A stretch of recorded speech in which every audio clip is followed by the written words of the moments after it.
Good morning and welcome to Gympie Seriously. I'm Annie. And I'm Bruce. And together we'd like to chat about everything that we think Gympie should take seriously. And of course, Bruce, we've had the pandemic and we've had the floods. 3 floods. Just in this year. And I think it's also noteworthy that the biggest flood on record Was in February, and that was the biggest in living memory. But I must admit, I think the first flood caught the council a bit unawares, but they've had 3 attempts now, and I think they've finally got it right. And if you expect me to comment on what council's doing, I can't. But I can say anything I want to. You can say whatever you like. Bruce, we must talk about the impact that the flood had on the traders in Mary Street. It has been dreadful. You drive up that middle section of Mary Street, which really got hit, and there's just empty shop after empty shop. What I found fascinating is there's certain businesses like Toy World, which I'd hate to think how many times they've moved back and moved in. Should Mary Street be moved? I don't think that's an easy solution, actually, because basically traders go where traders want to go. People build where they want to build or where council lets them. And council can't just say, you know, we're going to give you a spot over there. Well, I thought it was very funny on social media where people were saying, just move the main street. But Bruce, who's going to pay for something like that? Yeah, the government is doing something at the moment where they are putting funds into buying places that flood. So that's great. And if we can get a few of those things happening around town, that'd be wonderful. I think one of the things people need to remember is council, especially the Gympie City Council, is not a developer. Exactly right. It is not part of council's job to pay everyone out for the building and then invest multi-million dollars into building new buildings. No, we'll leave that to the professionals and we'll just say what they need to do to build there.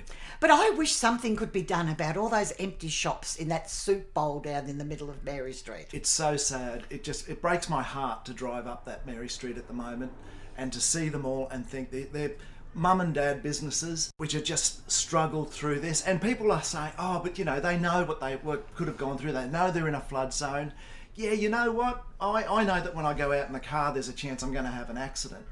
But I still do it. You do what you can afford. It just looks a bit sad. Do you think there's anything that the council or maybe even the general public can do to spruce up that bit of privately owned Mary Street? Because we must remember that all those businesses, not the businesses that are in them, but the actual buildings, are owned by people. So we've got to remember too, a lot of these buildings are historical. We don't necessarily want to tear them down. We want to try and save what we can that's been there for a long time. But we just got to find a way to balance it, I guess. But that's up to the people that own them. One of the things that I'd love to see, and I don't even know if this is possible, is to fill the shop fronts with artwork. Be it artwork from artists, artwork from schools, just to make the place look more lived in. One of the best ideas I've heard is decals. Just stickers on the windows of empty shops so that it looks nice as you drive up the street. You're not looking into an empty shop. And then, you know, you can advertise what's around the region and so forth. If council puts the stickers up, I think that'd be nicer than an empty shop. But, you know, I don't know the legalities of all that. I mean, some people are really ecstatic because Best and Less has finally opened. And of course, they're all hanging on for the reject shop to open. Very popular places of purchase in Gympie.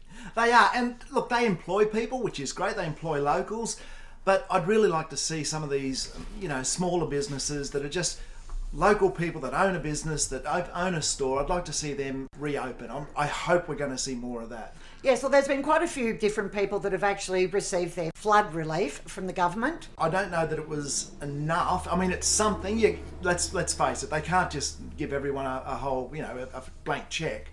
But I just hope it's enough to help them get back and running. A lot of people hold council responsible for this development in Mary Street. Bruce?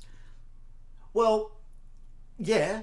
I mean, let's face it. Over the years, the last 100 plus years, council has allowed these developments to happen in areas that flood, but also of the people who wanted to build there. I mean, they chose to build there. Council didn't say, you must build that pub on that bit that floods. Now, one of the interesting things that council put out a month ago was their corporate plan. Okay, so this is something I will talk about because I love the corporate plan. I didn't. When it first came up, I thought it was a big waste of time, but it's been explained to me that it's actually a very useful tool to try and get things done. Well, I believe this was put up for public comment, but not many people commented. No, not many people comment on anything that we put up for have your say. Well, the council, not we, council. I'm only talking for myself here. But when we get the comments back, you know, the RV strategy, it was less than 100 people commented. You look at the corporate plan, hardly anyone commented. And I tried. I shared as much as I could. I encouraged people. But I guess unless people see the value in it, they don't take the time, which is a real shame. So, Bruce, what is the value in a corporate plan? Okay, so the way it's been described to me is it's a tool that you can use because it gives guidance to council staff on where they should go. It's the overarching document that says, all right, these are the things we find that are important. Our organisation, the environment, our community, our culture, all these things are what we find important. And then there's some key points within that we have to try and hit. And what I like about ours, it's also got some measures in it. But I'd like to think that it's been weaponised. Oh, what do you mean by weaponised, Bruce? Well, it's got the word empathy in it for a start. I think that's pretty super. So why is empathy bad to have in a corporate plan, Bruce? Oh, it's good. It's not bad, it's good. Empathy is really good because it means you're telling staff and you're telling the organisation, I should say, that we consider being empathetic towards the community's needs is important. And so they have to take that into consideration. So I'd like to think it brings a bit of heart back into the organisation. So really the corporate plan is the scaffolding that holds council together and shows future direction? It certainly does. And the next step is the town plan. But you've got to have this corporate plan in place first. It's actually a state government legislated document that you have to have. Right, so it's like an umbrella, an overarching document. There's been lots of positive things happening out there in the community. New koala laws. Now, there's a much better name for it than koala laws, Bruce. I'm really happy with the temporary local planning instrument that we've put to the state for them to have a look over and say, yeah, yes, we agree with it or whatever. It feels like it's got more balance. That's how I felt when I read through it. We should be good for getting some government grants because, as you probably well know, the state government the other day is pouring millions of dollars into conservation, especially koalas. Yeah, well, here's hoping. I mean, I'd love to see more money put in our area for that. I mean, I know we've got the hydroelectric dam people looking about. The environment is something that they've got to look at there. I'm hoping that will all fit in, and then they'll put some money into our area, and hopefully we can really get some things happening there for the koalas and other critters that we've got as well, like the butt-breathing turtle. Well, speaking of the hydro dam, what benefit is that to Gympie? People will say jobs. I don't see it as jobs. I'm actually more worried about housing when it comes to the hydroelectric dam and people coming in and using up our housing that we don't have enough of already. Now, I read an interesting comment on social media just this morning. Someone complaining that council aren't building enough houses. We don't build houses. This is not council's responsibility. Oh my God. We get in trouble for, the hospital. We get in trouble for the highway. We get in trouble for housing. These aren't our areas. We do the planning. We say yes or no, you can build, and we give the criteria. That's what council does. Not councils, by the way. Council, water, we do waste, we do the streets around town. But yeah, people have a funny idea about what council does. I would agree with that. Speaking of politics, we've just had a federal election. And a change. Well, not locally. No, with Labor in, but Lou O'Brien made his way back. He's back in the seat. Yep. The first time, he's been there for a while now. He was first elected in 2016. Yeah, and Lou's a great guy. I used to work with Lou back at the Caltex Pineapple before he became a police officer. Well, I'm just wondering whether we'll see a difference now. They're not actually in power anymore, because on his Facebook page, he's talked about, he wrote a letter to Jim Chalmers. Now, do you know who Jim Chalmers is? I imagine he's some sort of politician. He's our new treasurer, trying to confirm that they are going to honour all the money that was allocated or budgeted for the Wide Bay Highway projects. It does my head in the way that that's even something that needs to be done. You think that once it's approved and it's gone through government and all the bureaucracy and it's a good idea, that it would just go ahead. Well, especially seeing many years ago when I first moved to Gympie, the most dangerous piece of road in Australia was just south of Gympie, and now our north is no better. It was terrible. And I'll tell you what, it took a toll on ambulance officers and police officers and so forth, because I know that Tracy's family, my wife's family, hated her going on the road south. Well, there's daily accidents on the stretch now between Gympie and Maryborough. It seems to me too, when it comes to accidents, that there's more now that people have had lockdown. It's like they forgot how to drive while they were locked down and weren't driving around much, and they've come out and it's like, which side of the road do we drive on? And it's just, there seems to be so many more accidents. Well, there's actually a reason why Gympie has so many accidents, Bruce, and it's got to do with our location. 2 hours from Brisbane, 2 hours from Hervey Bay. It's where driver fatigue kicks in. I thought you were going to say it's because so many Southerners are coming to live here. I think there's many Gympie people who would think that. Do we have the worst drivers in Gympie? No. No, I think they're just as bad everywhere else. Anyway, the other thing that Lou had to talk about was the 1.8 million that the Gympie RSL should be getting to create a new Veterans Memorial at Remembrance Park. Oh, okay. Well, that's a good idea. For those who don't know, where is Remembrance Park, Bruce? Well, that's over the Norman B Bridge. The one that gets very flooded. The one that people always say Normandy. Oh, wasn't that a laugh? It's spelled Norman B, but it's pronounced Normandy. I thought that was the funniest thing. So it's over the Norman B Bridge, and it's that big stretch of land. It's got the lovely memorial with the steps going up to it, and then the trees. And if you go walk there, under the trees, there are little plaques because they each represent someone who's lost their life in a war. It's a wonderful little memorial as it is, but apparently they're looking to do it up a bit more. Oh, it's wonderful. Any sort of development's great for the Gympie region. And when you go to Maryborough, I don't know if you've seen what they've got up there. It is a real wonderful, not only a wonderful memorial what they've got, but it's a tourist attraction because they've done it so well. It'd be great to see something along those lines here. Well, Bruce, one of the things that's been a very hot topic this week is sports funding. The Gympie Times has stated that they are going to continue a campaign to save our sport. Okay, so you know how I said we've weaponised the corporate plan?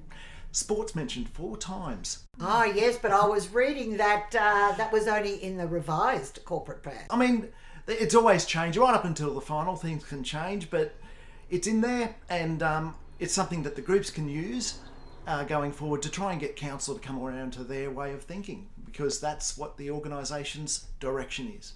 So, Bruce, do you think that the people who are whinging about lack of sports areas and lack of sports facilities really have something to complain about? Or is it just the nature of the beast? Because after all, I believe it's only 10% of Gympie's population that play sport. Only 10%, you say? Only 10% is a lot of people. Sport is very big. I think it would be bigger if we had the right facilities. Unfortunately, we do live where it floods, so a lot of our fields flood. Although floods are great for grass.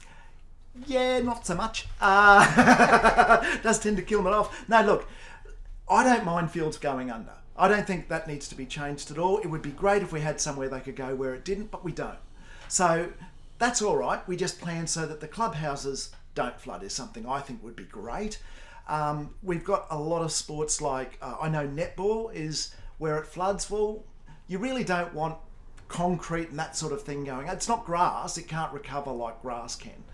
And then you've got no indoor sports, or very few spots for the indoor sports, where I know that council is looking at solutions, but I don't know what the solution is. Well, I think this problem is sort of nationwide. I spent my time with my children growing up in Darwin, and there was always a shortage of facilities. I saw in the Gympie Times they were complaining about people having late games. My children's last netball game was at 9:30 at night. Yeah, I played indoor netball in Brisbane, and this is the thing. When we say, you know, they say that's got to be within a certain distance of town for any sporting complex. And I think to myself, wow, when I lived in Brisbane, I drove from Forestdale, which is down, Woodridge Way, to North Brisbane to play indoor netball once a week. And I thought nothing of it. It was, an hour and a half of driving, all up. One of the things that I've noticed in Gympie, and I'm not sure if it's a Queensland thing, but in the Northern Territory, we utilise school ovals. They were an integral part of the whole sports complex, from soccer to rugby. Yeah, and we've got a heap of them, and I do look at them and I go, why aren't we playing on those at night? I guess that's something that the sporting clubs have to actually go and negotiate with the schools to see whether the schools are interested. I would hope they would be, because I've read the policy for Queensland Education, and it does say, you know, it's a way of getting the community to interact with the school. So certainly it's something I hope that they look at. Well, many years ago when I was doing the podcast, we were talking about the indoor sports facility, which it was earmarked that was something that Gympie needed. But it's a huge expense for a small city like Gympie. Oh, look, it was $15 million and for 3 courts, and there's an extra 2 courts for another 10, so that's $25 million. And let's face it, the budget would probably have blown out. Certainly at the moment, with the cost of all the steel and the wood and all the rest of it, it would have blown out well and truly past that. But even the cost of a football field has been quoted to me as being about $5 million to do one up. Now, my point is we don't need to have a field that the All Blacks can play on, but it's a lot of money. Whichever way we go, it's a lot of money. And let's face it, a little cricket club or a football club or a touch football, they can't afford that kind of money for a field. So that's why the state and federal and to a point councils have to step in. I'm really curious to see the new census results come out, Bruce. I can't Because wait. in the past census, Gympie's biggest age group was, of course, over 65. Our smallest age group was between 20 and 30. But I think when the new results come in, you'll see that in the lower age population, there's been a huge increase. And it's those type of changes that have put the pressure on the sports fields. That's right. And I know that Tracy and I have certainly done our bit to try and increase the number. Yes, it will be interesting. It'll be interesting for a number of reasons. The number of people that identify as Indigenous, which I think it was 1,700 or something in the last census, and I believe the figure now is well over 2,000. You know, all the different religious groups and types, and to see what that mix is within our community. It's going to be very, very interesting. Yeah, Bruce, one of the things that was showing up last night, if you watch the State of Origin, go Queensland, we are naturally the best, 2 Gympie players, and they were mentioned that they were junior players with the Gympie Devils. Isn't that wonderful? So that's a real big push for sport. We actually make champions here. That is fantastic. That's great. I mean, I don't watch any sport, but I did find out that the State of Origin was on, but I didn't realise until after, because I saw everyone going, Queenslander! On Facebook. But yeah, to have Gympie mentioned twice with 2 players is just brilliant. It would have cost a fortune for that type of advertising. That's right. Now, Bruce, Gympie's got a few hidden treasures. One of them that I think really stands out is our art gallery. Have you been there lately? I have. I tend to go to as many of the openings as I can, you know, representing council. I love it. I wasn't into it much before I became a councillor, I'll be quite honest. I used to sit, I'd think, I should go in there, and I never did. Now that I'm going and I've got a reason to go, I recommend it to everyone. There's one there at the moment called Zoonoses. I don't know how you say it. By Dr. Nicola Hooper, and it's upstairs. It is one of the best displays, exhibitions I've ever seen. She is just amazing. Well, even if you're not into art, it's worth a peep in the door to see the building. It's got the most amazing wooden staircase. I remember when it was a library. Yeah, the building itself is wonderful. Now, I believe Gympie's got a few artists that have been making their mark around town. Yeah, shall we say street artists? I know that the skate park got done over. On the road itself, actual street art in front of the DPI and, unfortunately, my car. And was the artwork good, Bruce? Oh, it was, you certainly wouldn't walk past it and not know what it was about, what the artist was trying to convey. But I also saw on social media there were no shortage of people telling you how to remove it. Yeah, and here's the thing, they're probably right, but it's a council vehicle. I'm not going to try and remove it with something that someone tells me on Facebook and then damage a whole panel. It's got to be done properly. It's not an expensive thing, but I don't want to wreck my car. So, Bruce, is there any solution to graffiti around town? Well, we've got graffiti walls, but this is mainly tagging. It's just, I see tagging as just anger and frustration. And destruction of people's property. Yeah, disrespect. And that was also happening out at the cemetery this week, I believe, when you turned into a reporter for the Gympie Times, Bruce. Yeah, I didn't mean to do that. I took the photos when I was out there, mainly to tell council what was going on. And then when I came to upload the photos a few days later, I thought, oh, I'll put this up because I just got so angry when I looked at it. And then, yeah, the Gympie Times contacted me and asked a few questions. But it's frustrating. You know, the cemetery isn't a council-run enterprise. It's an organisation, not-for-profit, that actually does a fantastic job. And the curators out there are so proud of their work. They are. They really take pride in it. And here we go. We've got people out there hooning and digging up the grass that these people have spent time, trying to make it nice so that people can go out and pay respects to their loved ones. And then we've got someone's left rubbish there, just on this side of the fence, and the tip's on the other side. It's disgusting, and it's really disappointing. I mean, they're not the worst fixes to have to do. No one's gone out there and wrecked the actual tombstones or anything like that this time. But it is disappointing for staff to have to waste their time. Do you think it's lack of respect or just lack of thought by people?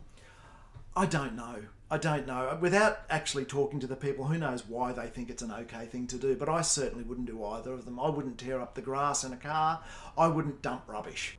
One thing I would like to say about the cemetery, the Gympie Cemetery, is, and how beautiful it is, my family came up and we had a memorial service for my mum. We put a leaf on the tree with Dad. It's just beautiful. But they were saying how lovely and tranquil and beautiful it is. Oh, it's just so well maintained. And it's such a great idea, that tree of life. I did have someone say to me, they thought that whole tree was my family, that we put that in for because we're so big.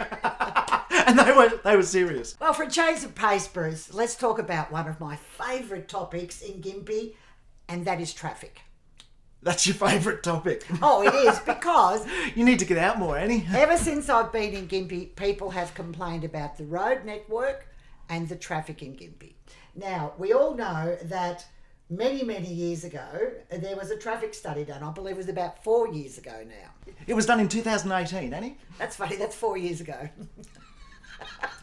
That's true, Annie. I've been in council for 2 years. It feels much, much longer, I got to say. Anyone who's lived in Gympie for the last few years know that the traffic situation has been impacted by all the new people that have moved to the area. I know that just where I am on Parsons Road, this is now a major thoroughfare. When I came, it was a busy road, but at the moment, I don't know if people can hear what's going on in the background, it is so busy. There's trucks. It's a road where you can't even park in front of our house on the road. Well, we all know that the traffic's going to change immensely once the new Bruce Highway's open, the bypass. Hopefully for the better. I mean, a lot of that traffic that's just going straight through Gympie won't be in the middle of town, and it'll make it easier to get from south side to town. I think the biggest thing people will notice is the truck's gone. Won't it be great? Oh, it certainly will be. Going past Centro there, that is the worst little bottlenecky... I just can't think of words to describe it. Well, earner for the police with the cameras. I know a lot of trucks get done there. So do you think Gympie needs a new traffic study now? I don't know. I think once we get the bypass, they might have to look at it. I do know that there's no way in the world that even 4 years ago that the same issues are there. We've got so many more vehicles on the road in town. The trucks going to the sale yards that will no longer have to come through town. They'll be able to go on the bypass and cut in that way right where it is. So yeah, I think once we get the bypass in and things start to settle down a bit, I think there should be another traffic study. Well, speaking of road closures and things like that, there was quite a bit of that discussed in yesterday's council meeting. Yeah, there was a briefing workshop. They did ask, would we be okay with it either closing for 6 months entirely, this is the Gympie Connection Road, redirecting traffic around it. If they allow traffic to go through it while they work, it slows things right down. I don't know if you remember, it's still going I think, down on the Sunshine Coast, how long it took them around that Nambour area. Oh, like forever. Yeah, still going. And it's because the traffic was still going through it. So if they can close it down, they can get the work done quicker. My personal opinion is I'd rather them be in and out in 6 months than, stop and go for 12 or 18. I'm one of those people who also believe the sooner the better. Once this is done, I just can't wait. I think Gympie's going to really flourish. Now, there's been a couple of other things that were indicated in that traffic study, I believe, which are quite contentious areas around Gympie. One of them being... Soma up there. The underpass. Yeah, I don't know what the answer is there. I'm leaving that one up to the experts. In my opinion, even the experts are going to find it difficult, because if you look at the Gympie road structure, you can tell that basically the councils many years ago just started asphalting the roads that were already there without too much insight into future development. And we're not talking 5 years down the road, we're talking in 40 years down the road. Will this road need to be made wider? And I don't think there's anything they can do with that underpass at the railway station. I think one thing we've got to remember is that when Gympie was built up, it was done with horses. It was done with people walking. It wasn't done for cars. And then, yeah, you're right, they just threw some black down on the roads they were already using. Thankfully, these days, we do put more planning into it. That's why we've got a town plan, and that's why they try and work out what's going to happen. And hopefully in 30 years' time, they're not going to be looking back on us now and going, what on earth were they thinking? And also, traffic around Gympie changes with the time of day and the activities that are happening. Have you ever been past 1 Mile School at school closure time? Yes, I have. And I'm very careful to make sure I don't get a ticket there. The big problem for me with traffic, it's not just the flow, it's the hooning at the moment. I sit here at night and I can hear them, and they take off, and for the next 5 minutes you can hear them doing it, because it all echoes around the gullies and stuff in town and over the hills. And I just think, why are you doing it? Do you not pay for tyres? Do you not pay for fuel? Who can afford to hoon these days with the price of petrol? I've always had a strong belief that there should be a particular area set aside for people to do this. Hooning is not indicative of Gympie. It is everywhere. I know. And we kind of do. We've got roadcraft. And I'm sure that they could book it to go having a hoon around there on the skid pan, but they just either, I don't know. I wouldn't have thought of paying the money when I was a kid, let's be honest. Bruce, there has been so much to talk about this week. Have you got any final thoughts? I do. I just want to thank all the people who volunteered during the rain events, to help people who were caught out. We've had some marvellous, just people setting up new groups. We had the United Service Station who fed those people in the February flood. It's what Gympie's all about, isn't it? Where it does, I know everywhere talks about, it's about the community and all the rest of it. We have documented evidence everywhere about this place, because let's face it, when governments don't step up, it's the people here that have learnt to. Oh, so true, Bruce. And with all the floods, there's been lots of businesses closing down, but there's also been some new businesses pop up around town and in the outer area, like the Long Yard out at Woollooga, is it? It is the Long... No, and it looks fantastic. Those people are putting a great effort in there, and I'm looking forward to going out and trying it. And there's a new cafe in Mary Street, and I went somewhere interesting on the weekend. I went out to Sublime. And if you don't know what Sublime is, it used to be called the Silky Oak Tea Gardens. Oh, right, on the road to Tin Can Bay Rainbow. Absolutely, and it's fantastic. Great meals, great service. Do they still have karaoke? Oh, it wasn't a karaoke. They had a live band there last Sunday, but I recommend that. If you haven't been out to Sublime, go out and check it out. Thanks for joining us for our first podcast. Hasn't it been fun? It's been a year since we were last on air, Bruce. And remember to always take matters in Gympie seriously.